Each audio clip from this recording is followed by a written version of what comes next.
क्या हुआ जब बद्रीनाथ की एक रहस्यमय गुफा में नासा के वैज्ञानिकों को जो मिला उसकी सच्चाई जानकर आपके पैरों तले भी जमीन खिसक जाएगी। आज की वीडियो में 4 धाम से जुड़ी एक ऐसी यात्रा हम आपको बताने वाले हैं जो वैज्ञानिकों की समझ के भी बाहर है, क्योंकि इस पूरे चमत्कार का जब वैज्ञानिकों ने आकलन किया तो यह भी सनातन के सामने नतमस्तक हो गए और यह कहने को मजबूर हो गए कि इस दुनिया में विज्ञान तो है ही, लेकिन विज्ञान से ऊपर भी कुछ ऐसी दिव्य शक्तियां हैं जो हमेशा इस संसार को चलाती है और भक्तों की मनोकामनाएं पूर्ण करती है। आज की इस घटना की शुरुआत करने से पहले अगर आप भी भगवान केदारनाथ के भक्त हैं, बाबा बद्रीनाथ को मानते हैं, तो इस वीडियो को लाइक करके कमेंट बॉक्स में जय बद्री विशाल जरूर लिखें। इस घटना की शुरुआत होती है दोस्तों मनोज नाम के एक व्यक्ति से, जो कि साल 2024 में 4 धाम की यात्रा करने की योजना बना चुके थे। साल 2021 में उन्होंने अपने माता और पिता को कोरोना जैसी गंभीर बीमारी में खो दिया था और उनकी इकलौती बहन की शादी हो चुकी थी,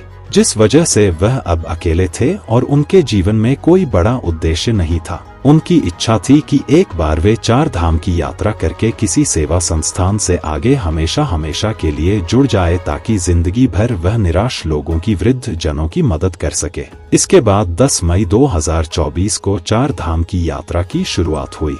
4 धाम की इस यात्रा में गंगोत्री, यमुनोत्री, केदारनाथ और बाबा बद्रीनाथ के दर्शन सम्मिलित रहते हैं। जो इन चारों तीर्थ स्थान के दर्शन कर लेता है उसे मरने के बाद मोक्ष की प्राप्ति होती है। इसे 4 धाम की यात्रा कहा जाता है। इसके बाद दोस्तों मनोज जी ने कपाट खुलते ही यात्रा की शुरुआत कर दी। वह 11 मई 2024 को अपने घर से रवाना हुए और तारीख को यमुनोत्री पहुंचकर उन्होंने दर्शन किए, जिसके बाद गंगोत्री और केदारनाथ के दिव्य दर्शन करने के पश्चात बारी थी बाबा बद्री विशाल के दर्शन करने की। यह उनका अंतिम पड़ाव था, जिसके लिए वह बहुत ज्यादा उत्साहित, लेकिन मन में भय था, क्योंकि मनोज जी के मन में हमेशा एक शंका रहती थी कि उनका कोई भी काम सही ढंग से सरलता पूर्वक नहीं होता। लेकिन जब उनके 3 धाम बहुत अच्छी तरह से पूरे हो गए तो अब उन्हें चिंता सता रही थी कि बद्रीनाथ धाम में किसी प्रकार की कोई घटना न हो। लेकिन जब भी बद्रीनाथ पहुंचे तब उन्हें वहां पर बहुत कम मात्रा में भीड़ मिली, जिसके कारण काफी समय में उनके बाबा बद्री विशाल के दर्शन हो गए। लेकिन वे उस समय बहुत जल्दी फ्री हो चुके थे, साथ ही उनकी 4 धाम की यात्रा भी पूरी हो चुकी थी। उनके जीवन का उद्देश्य भी पूरा हो चुका था, लेकिन वह बद्रीनाथ जगह और ज्यादा देखना चाहते थे, जिसके लिए वह पास में माना गांव के लिए रवाना हुए। वे प्राकृतिक सौंदर्य का आनंद उठाते हुए पैदल ही इधर उधर विचरण करने लगे। इसके बाद उन्होंने वह दिव्य पर्वत देखे जिन्हें नर और नारायण पर्वत कहा जाता है, जिसका कलयुग के साथ बहुत गहरा संबंध जुड़ा हुआ है।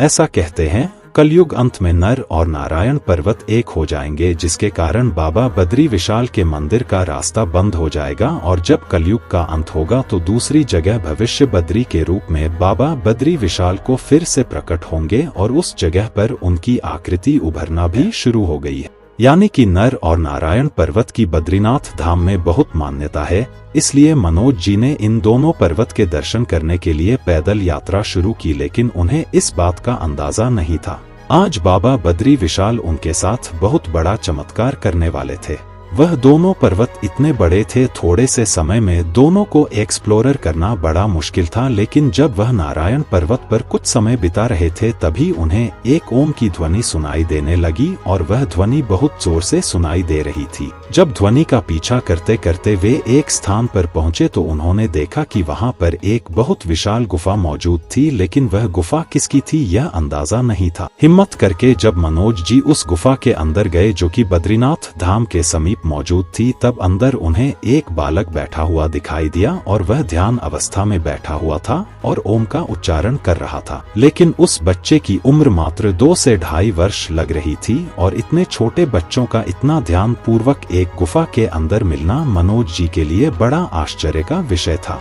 अब उन्हें ऐसा लगने लगा शायद वह बच्चा अपने माता पिता से बिछड़ चुका है। उन्होंने उस बच्चे को ध्यान अवस्था से उठाने की कोशिश करी लेकिन वह नहीं उठा। इसके बाद उन्होंने आसपास के लोगों को इस बारे में सूचना देने का सोचा और वह गुफा से बाहर आ गए और आसपास जाकर लोगों को ढूंढने लगे ताकि वह बच्चे की जानकारी उन्हें दे सके। इसके बाद वह 3 से 4 लोगों को अपने साथ इस गुफा के क्षेत्र में लाए, लेकिन चौंकाने वाली बात तो यह थी कि वह गुफा उस जगह से गायब हो चुकी थी। यह नजारा देखकर मनोज जी के होश उड़ गए, क्योंकि कुछ ही समय पहले उन्होंने वह गुफा वहां देखी थी और वह छोटा सा बच्चा भी उस गुफा में ओम का उच्चारण कर रहा था। इसके बाद सब लोगों का कहना था कि आपने भी 4 धाम की यात्रा पूरी की है।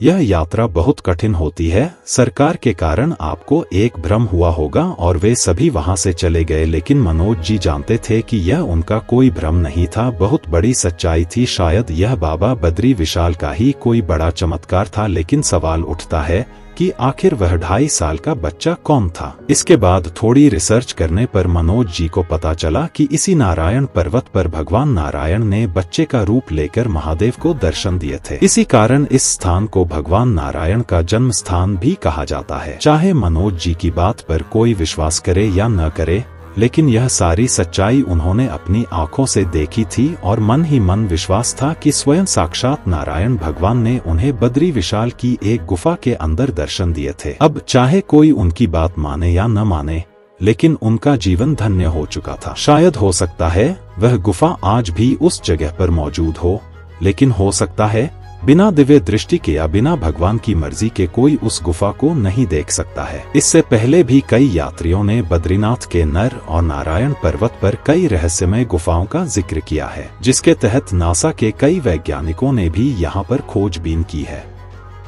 लेकिन यहाँ पर हमेशा रहस्यमय चीजें रही हैं और चमत्कार ही चमत्कार देखे गए हैं। इस पूरी घटना को लेकर आप क्या विचार रखते हैं, नीचे कमेंट बॉक्स में जरूर बताइएगा। अगर आपको ये वीडियो पसंद आई है तो वीडियो को लाइक करें, कमेंट बॉक्स में जाए बद्री विशाल जरूर लिखें और हमेशा ऐसी सत्य चमत्कारिक घटनाएं देखने के लिए हमारे चैनल को सब्सक्राइब करके बेल आइकन को प्रेस कर लें। अभी के लिए आप सभी दर्शकों को हर हर महादेव।